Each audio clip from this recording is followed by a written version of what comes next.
Olá, começamos agora mais um Hora da Saúde, o programa que é uma produção do Hospital de Amor que leva para você, na sua casa, em todo o Brasil, informação de qualidade sobre saúde. Em cada programa um tema diferente.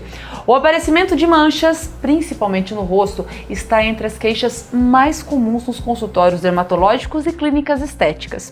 As causas e os tipos são diversos e as dúvidas compõem uma lista ainda mais extensa. No programa de hoje, nós vamos falar e esclarecer as principais dúvidas sobre um tipo específico de mancha que incomoda uma porcentagem considerável da população, o melasma. Para começar a falar mais sobre esse assunto, eu recebo aqui, meu parceiro de programa, o Dr. Marcelo Gobo Júnior. Oi, Marcelo. Olá, Glaucia. Vamos falar sobre melasma, Marcelo.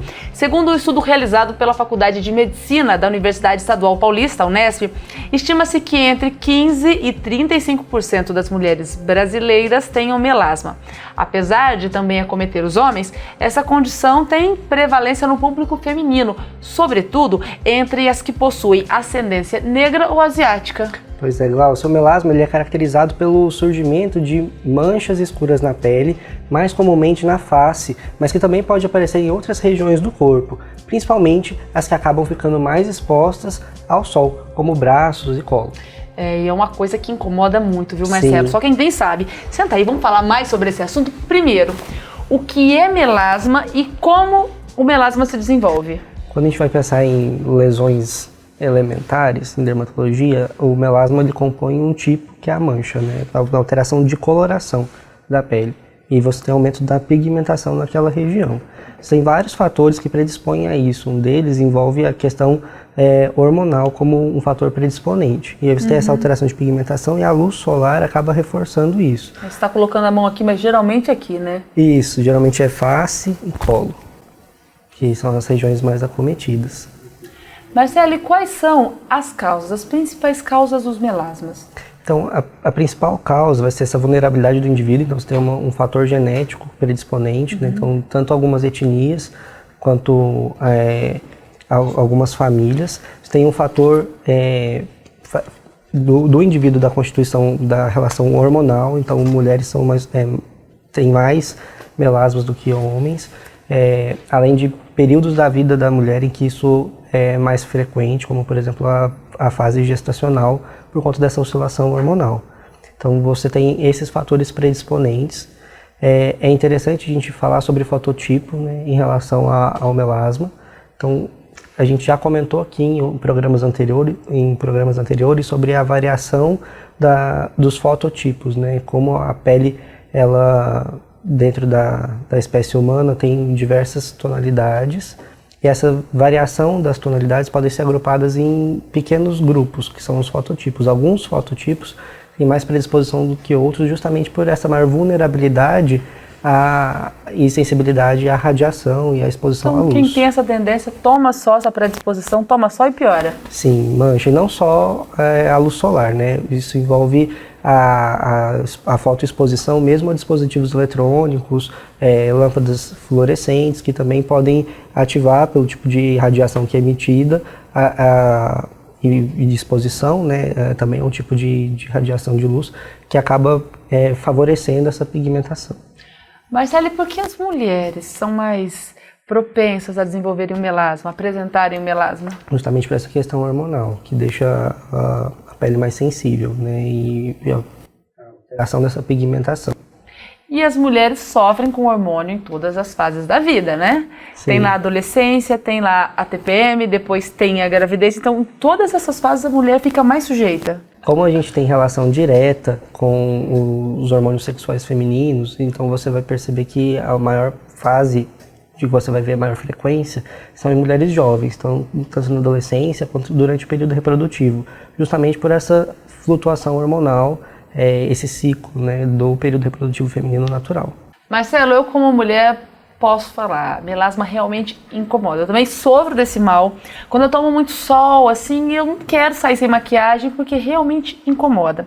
Queria que você falasse também sobre as mulheres que passaram pelo consultório com você, sobre relatos delas. Elas também se sentem incomodadas de maneira geral? E aí, falando sobre essa sensação, eu queria falar sobre o impacto, do melasma para a saúde emocional, para a saúde mental das pacientes. Sim. incomoda muito, né, de modo geral, essa alteração de pigmentação, justamente porque ao longo do ciclo de vida, conforme você vai aumentando ou acumulando mais lesões, você vai mudando a autoimagem, né, a percepção que o indivíduo tem de si, e você tem uma gama de alterações de coloração, desde as mais sutis até algumas que são mais intensas. E isso acaba mudando a visão da mulher sobre si mesma, não só da mulher, né, do homem também. Apesar de um pouco mais raro, os homens também podem ter melasma. É uma alteração muito comum, muito frequente na pele do brasileiro, né, justamente pela questão de miscigenação e de predisposição. Às vezes você tem uma herança genética que envolve maior pigmentação, maior produção de melanina, mesmo que você não tenha um fototipo que seja hiperpigmentado. Então isso acaba influenciando bastante. Então tratar o melasma a gente não pode ver como um tratamento somente para estética? Não, isso envolve uma questão de percepção do indivíduo, do sujeito, né, e da autoestima, que foi a pergunta anterior. Impacta muito, né? Você vê às vezes especialmente as adolescentes, muito preocupadas com essa questão, por conta do desenvolvimento, do amadurecimento e do ciclo de vida mesmo, e acaba que, para poder solucionar esse problema, os indivíduos buscam soluções que são muito milagrosas ou que são muito fáceis. E o melhor jeito de você prevenir envolve fotoproteção, e de cuidado, né? Você diminuir essa fotoexposição. Mas você encontra todo tipo de receita, às vezes receita caseira, hábitos que são passados por saber local ali, né? E nem sempre esses hábitos vão levar a algum cuidado. Algumas vezes podem levar, inclusive, à piora das lesões, né? Com mais estimulação à pigmentação e a marcar a pele.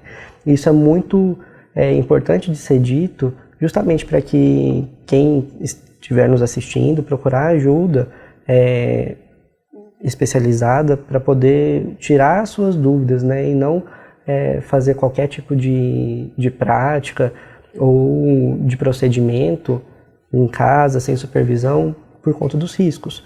Então, às vezes utilizar substâncias que são irritativas, que são fotossensíveis, são fototóxicas e que vão gerar mais dano para a pele, predispor a alguns riscos, justamente porque incomoda, né? Então as pessoas querem mudar, resolver essa questão, tornar a pele mais uniforme e acabam buscando todo tipo de solução para isso. O ideal é que todo o tratamento seja acompanhado, seja prescrito por um profissional de saúde. Justamente. E por se tratar de uma gama muito grande de lesões, aí tanto o profissional generalista que vai poder fazer o diagnóstico, quanto o dermatologista, que é o especialista focal, vai poder fazer a orientação adequada de como manejar. E no Sistema Único de Saúde, é possível obter tratamento ao melasma? Sim, tanto por conta de como a rede funciona, né? A gente pode fazer a porta de entrada via unidade básica de saúde, encaminhar para o dermatologista e a gente fazer o tratamento e o segmento, né? São casos que podem ser manejados, a gente precisa entender quais são os fatores que envolvem, se tem às vezes a utilização de algum tratamento contraceptivo, a utilização de algum tratamento hormonal para poder fazer ajuste, entender qual que é o tipo de pele, se tem fotoproteção sendo usada ou não, que tipo de fotoproteção é essa, se o fator está adequado, como que é a hidratação da pele e qual que é a rotina, né? Porque se você imaginar que se tem uma relação direta com a fotoexposição, exposição solar, e eu trabalho em uma área externa, em que eu estou sofrendo muito influência, muita radiação de modo direto, não basta fazer só a fotoproteção físico-química com o bloqueador solar. Eu vou precisar utilizar chapéus, por exemplo, proteger as áreas que são mais sensíveis de outras maneiras, com barreiras maiores. E essa orientação ela precisa ser feita de modo adequado. E sempre tomar muito cuidado com a utilização de dermocosméticos de modo indevido, assim, especialmente pela sensibilização da pele. Então, se eu utilizo um dermocosmético que eu não conheço, que tem algum tipo de ácido ali, e aí saio na luz solar, isso vai piorar a lesão. vai intensificar o tipo de lesão, isso precisa ser feito com supervisão. Porque mesmo que o acesso seja fácil, eu vou até uma farmácia, eu consigo adquirir o produto sem uma prescrição médica. Boa parte daquilo que é componente daqueles produtos são medicamentos, né? Eles estão nível 2 pela Anvisa, mas eles têm princípios ativos que são importantes e que não devem ser manejados de qualquer maneira. Às vezes a diferença entre um dermocosmético e um medicamento vai ser uma questão de concentração. Então, se eu uso de modo indevido, isso vai me colocar em risco, né? Então, é sempre bom ter orientação. O diagnóstico do melasma, como é feito? Ele é clínico, né? Você vai fazer o exame clínico, olhar a lesão, o tipo da lesão, né? Isso é muito comum em dermatologia. O aspecto da lesão, ele já te dá uma boa pista, mais do que a história, às vezes, né? É a lesão em si que vai te contar do que se trata.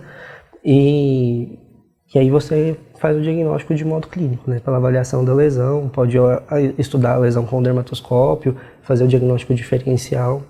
Assim. E mais uma vez, né, é importante reforçar, é importante procurar um profissional, usar o medicamento correto para você saber como utilizar e saber como prevenir. Sim. E não piorar a lesão. Tanto para poder fazer o diagnóstico quanto para poder fazer o tratamento, isso depende de uma avaliação médica, né? Eu preciso disso para poder fazer o diagnóstico e o tratamento adequado. É importante falar sobre isso justamente porque às vezes eu posso ter uma alteração de pigmentação e isso ser outra coisa, né? E não melasma. Existem algumas lesões que são complexas, alterações de tipo de pele que são complexas e às vezes você vai inclusive encontrar o que parece ser a lesão e na verdade essa parte que parece a lesão é a parte de pele sã. Então a gente tem que tentar entender qual que é o contexto que a gente está avaliando e para isso o profissional adequado, qualificado é muito importante. Tá vendo? O negócio não é tão simples assim, não é só ver uma mancha e já identificar como melasma, né?